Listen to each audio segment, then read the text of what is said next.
Please meet Prime Minister of Canada, Justin Trudeau, who has single-handedly successfully ensured that ties with India collapse in 2024 and how, and possibly forever. A sitting Prime Minister and his government have gone ahead to say that Indian diplomats are key persons of interest in criminal cases, especially in the killing of Hardeep Singh Nijjar, who's been designated by India as a terrorist and a gangster. India realized this is heights, this is endangering the safety of our officials, top officials on the ground, who already have had death threats on them. Remember the posters also that criminals had put out with the faces of our diplomats, of our ministers with gunshots, basically encouraging for their assassinations. So India decided to draw the red line, calling their High Commissioner back, also then went a step ahead to expel Canadian diplomats with a certain time frame in which they have to leave India, basically taking a stand here on. But it also means a complete collapse of the diplomatic ties, or in news terms, a bombshell dropping, and how. Listen in now to Terry Miliski. He's an author of Blood for Blood, 50 Years of Global Khalistan Project. So he clearly knows the issue much in detail and for years. And basically how Canada has not done much about the big fish connection in all of this issue of Khalistan. And that big fish connection is Pakistan, that has been pushing this pro-Khalistan connect. Well, I agree with you that Canada has said and done very little about the Pakistan connection, which of course has been fundamental for 40 years to the Khalistan cause. The government of Canada is trying to change it completely from the old days where the problem was the Khalistanis.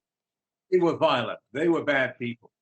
We had to do something about them, although Canada did, of course, very little, and looked the other way a lot of the time, and disregarded and pandered to people who were not just representing the potential of violence, but actual violence in the extreme. Need I even remind people of the Air India bombing of 1985? The Trudeau government wants you to believe that India is in complete denial. It's not cooperating with the investigators in Canada, right? Wrong. India's investigation team, in fact, will be heading to the Washington, D.C., where the United States of America also at a certain point expressed suspicion if there was an assassination plot against Gurpantwan Singh Pannun, another designated terrorist by India. The same man who has, in fact, been regularly putting out videos threatening Indians and Hindus and using Canada and America's soil for this. Who has India behaved with in the manner that it is behaving presently with Canada? Possibly with Pakistan. So are we going to now be at the same wavelength with Canada like we have been with Pakistan? Imagine if that were to happen. I would in fact say that the police establishment in Canada is much more aware than the politicians of the country. Because when a question was put to the top police officials during a press conference, they said that the Sikh community is not being targeted by India. Even as per their charges, it is the pro-Khalistan extremist elements only.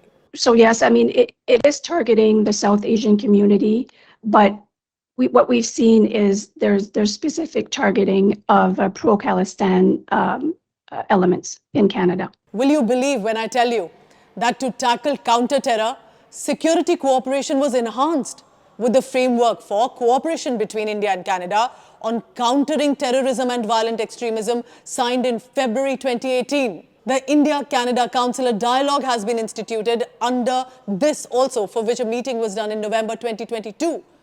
So India and Canada were supposed to be fighting violence and terrorism together. And yet, here we are. I fail to understand what evidence does Canada really need against its own soil being misused by Pakistan-Khalistan network? Was this parade not enough? Violent, threatening posters not enough?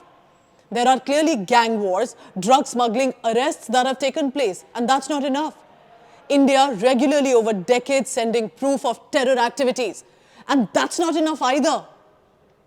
Maybe upcoming elections in Canada, or maybe it's Western allies asking Canada to do something, or maybe it's just the ignorance to understand the consequences of pandering to these separatists that currently it appears Canadian Prime Minister is doing. Now listen to a voice from on the ground.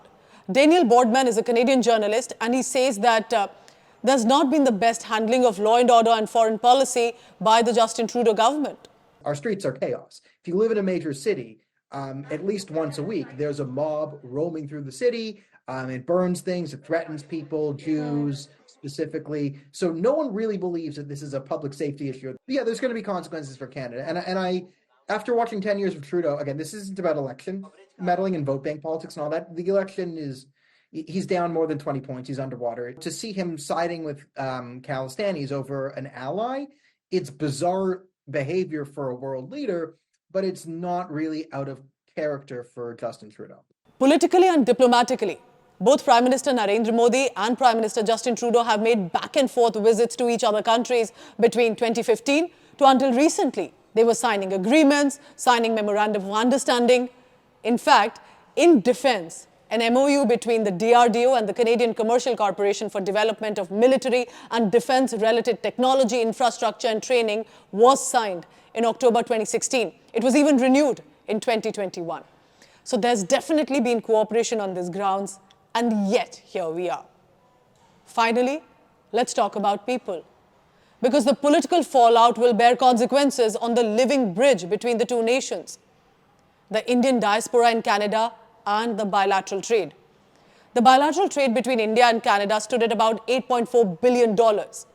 These figures show that trade ties between the two countries have remained stable. This is the recent statistics I'm telling you, but the question is, will that also be impacted now if the diplomatic ties have gone down the drain, and how? So then what happens to Indian origin people living in Canada presently?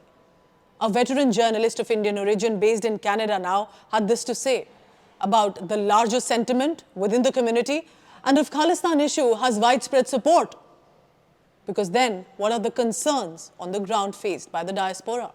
If you conduct a survey among the people in Canada, most of them, they have nothing to do with Khalistan. They don't support. Maybe 100, 200, or maybe 1,000 people.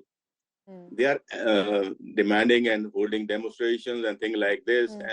That's very unfortunate.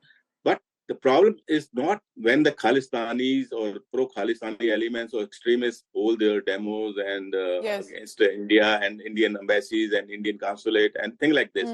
The issue is why there is no effort to talk to them. So as I conclude, remember this. India clearly knows the value of the Sikh community's positive contribution in the making of India. And the Sikh community at large also knows and has been fully aware about the value and respect that it gets from across the country. So India and Sikhs clearly know where all the sides stand.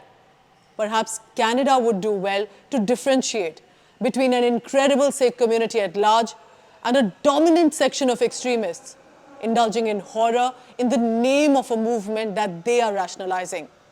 Because soon, there's going to be trouble in Canada, and then there will be no reason to be targeting and blaming India for it. Thank you for watching.